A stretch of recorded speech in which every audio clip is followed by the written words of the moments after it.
So I just finished work, yeah. But I was thinking, I had an idea that I wanted to do because a few of my mates told me that I'm able to do it. Like I've got the skill and the experience to do it. So obviously, I'd love to tell you what it is, but I'd rather not, because that's kind of the topic that I wanted to speak about. If you're a creative and if you're working on something, like, it's easy to get excited and go, oh yeah, it's easy to get excited and go, oh, let me tell everyone that I'm working on this so they can see this, see that. As good as that is, yeah, you want to tell people that you're working on something for them.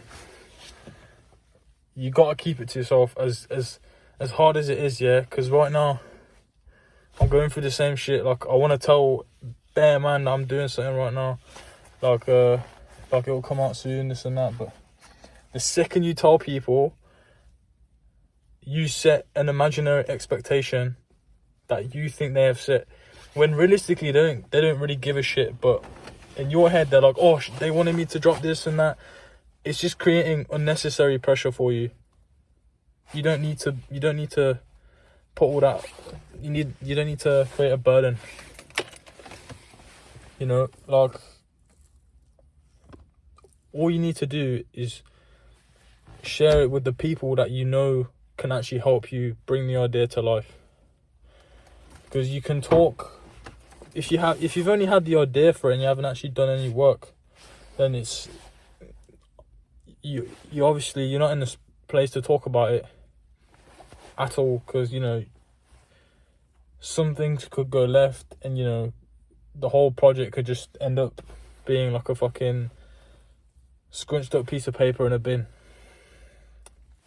So keep it to yourself for as long as you can, until you're ready to promote it, until you know for a fact nothing can go wrong.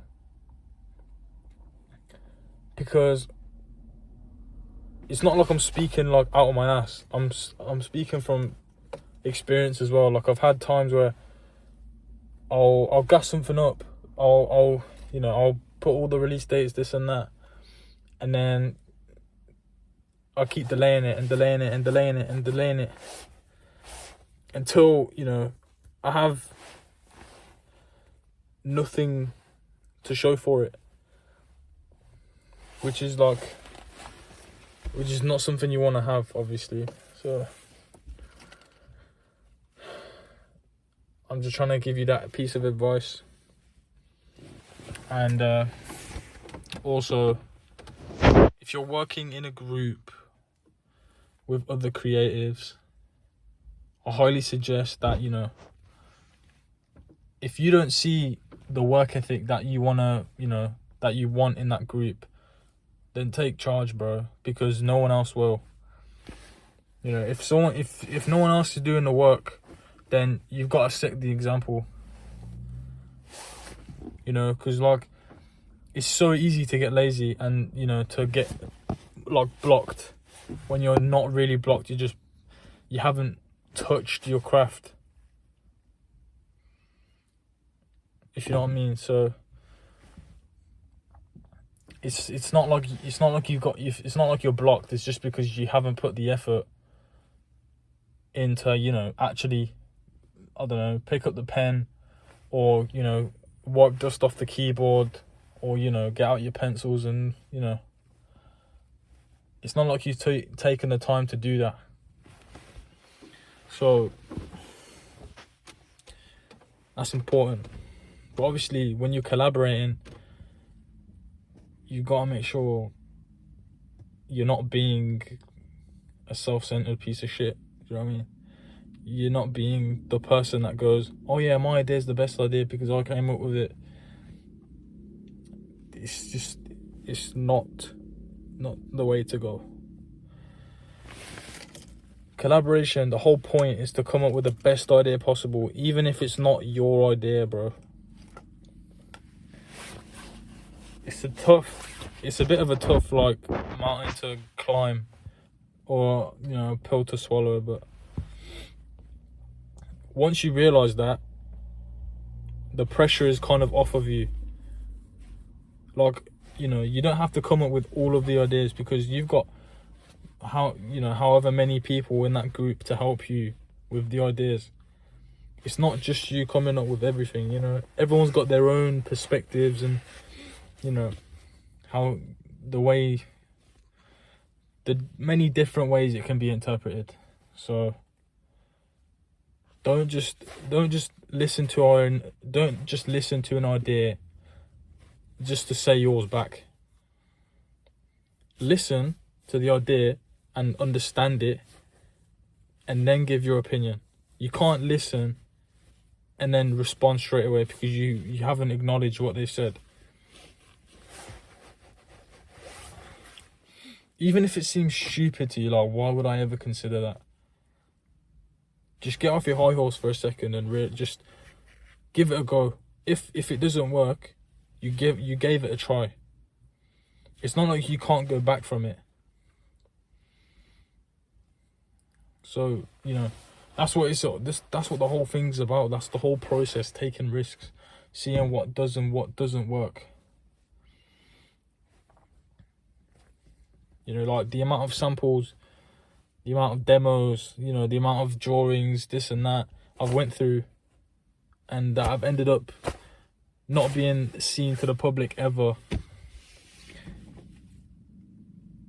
but as just kind of like practice for the main thing that I want to release for the public to see.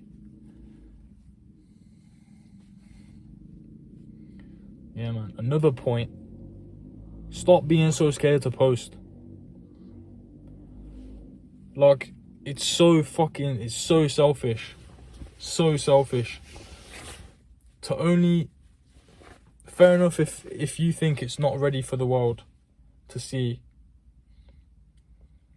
But there comes a point where there's nothing else you can add.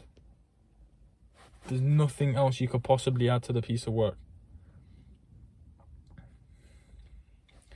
That's when, you know, you have to stop delaying everything, because all you're waiting for is the song or piece of work to get boring to you, and then you never release it. That's the cycle. You dump it in the archive with the others, and it doesn't see the light of day ever. But a lot of creatives don't realize what you're doing. You're kind of like, you're missing out on the best part of being a creative. You're missing out on the part where it's like, I don't know how to put this into words, but it's the best part of being a creative. Putting it out there, a piece of yourself, a piece of your brain, a piece of your perspective, a piece of your story out there to the world. One, it shows insane bravery to do that. And two, once you put that out, you can work on the next one. And three, who gives a fuck of what anyone thinks anyway? If you receive good or bad, you know, reviews, who gives a shit? Because you're already busy working on the next project. That's what it's about, man. Momentum. Once you release that, I promise you'll feel so much better about yourself. I don't know what the whole shame thing is about posting a piece of work. For people that have 0 posts on Instagram, on private, that don't show their face or anything, for them to judge it. Are you fucking serious, bro? How are you going to let a ghost on Instagram judge your work? Because you know you're better than that. You know that if you release it, you know it's a good piece of work. You're pretending like it's not, so you don't have to release it.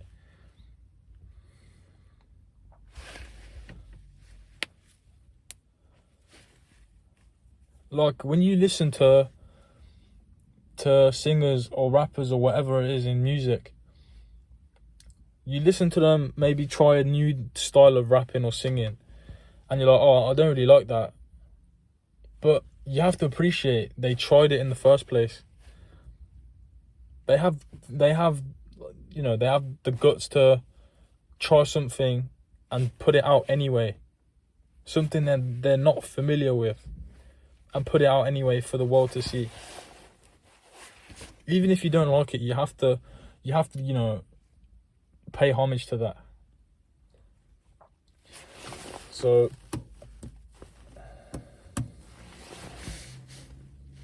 I hope this video provided a bit of help for anyone that's like a creative that's, you know, struggling. It's probably a bit of a messy video, but yeah, man, don't be afraid to fucking show your art. I should probably take that advice myself whenever I feel like self-doubt.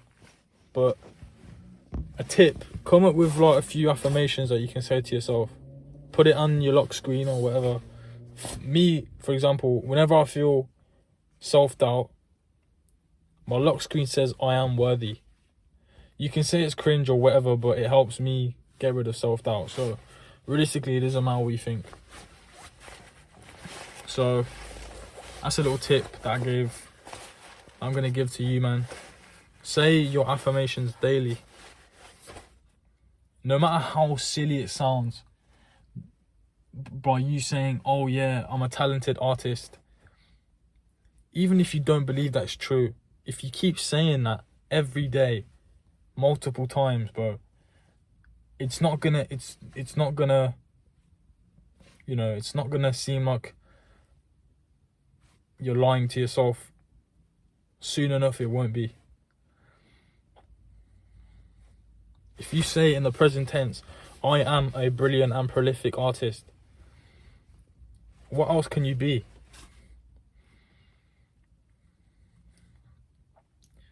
Fuck self-doubt, man. Release your shit, man. Release it. Love.